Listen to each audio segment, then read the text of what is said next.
Məşhur blogerin ego partlamasına məruz qaldım. Etdiyim isə ona yazılan yoruma like qoymaq idi, yəni bəyənmək idi. O yorumda nə təhqir, nə də tənqid yox idi. Qəti surətdə sadəcə bir yorum idi. Mənim tərəfdən yorum yazılmamışdı, sadəcə mən like eləmişdim, bəyənmişdim.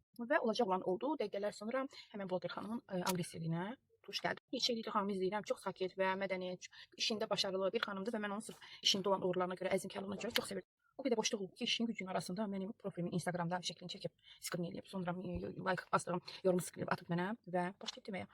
Başa düşmədim. Bu qədər mənə nifrət eləyirsizsə, məni niyə izləyirsiniz? Mən o momentdə həqiqətən şok oldum, çünki mən pis yorum yazmamışam və mən adi bir yoruma like qoymuşam. Bunu deyəcək qədərsə mənim profilimdə zəifdir, skrin edəcək qədər heç bir şey yoxdur orada, yəni. Mən ona sadəcə elə başa salmağa çalışdım, çıxanım. Mən sizi çox istəyirəm, sadəcə ola bilər ki, mən sizi bloger kimi yox, sadəcə kimi sevirəm, bu mənim haqqımdır, mən sizi sevməmişəm. Bu dediklərim ona heç bir təsir eləmədən öz mobbingini uygulamaya başladı. Başladı, nə başladı? Siz heç mən çox təsvir edirəm, bu qədər kontent yaradıram, bu qədər sizə görə mən əziyyət çəkirəm və mənə belə çox təsirli belə yəni erməkləri insanların mən yəni susmuşam və qulaq asıram.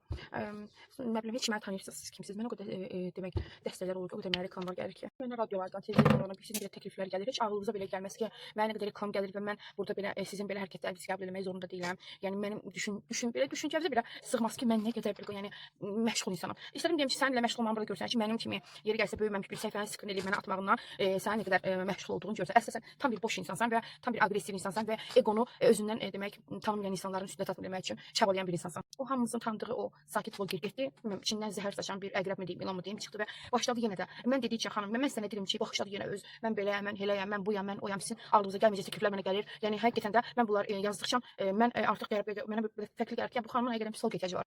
Ürəyim boşaltdı, qoymadım mən bir şey deyim. Sonra mən onu atdım bloqa və izləmədən də çıxdım. Doğrudan da ki, gördüyümüz kimi bəzi blogerlər deyirəm ki, heç göründüyü kimi deyil, heç kimimiz mütəvazi deyil. İnsanlara qarşı sanki daha da çox biraz fərqli oldular, biraz sanki aşağıdan yuxarıdan aşağı baxırlar. Əgər tapsam, videonun sonuna o skrinləri adı bağlayaraq deməyə qoyacağam. Yəni mən burada məqsədim onun sayısı tanınmaqdır, çünki mən ad çəkmirəm, amma bir çoxumuzun izlədiyi xanımdır, yəni məşhur, çox məşhurdur. Xaricilərin eşidən bir xanımdır.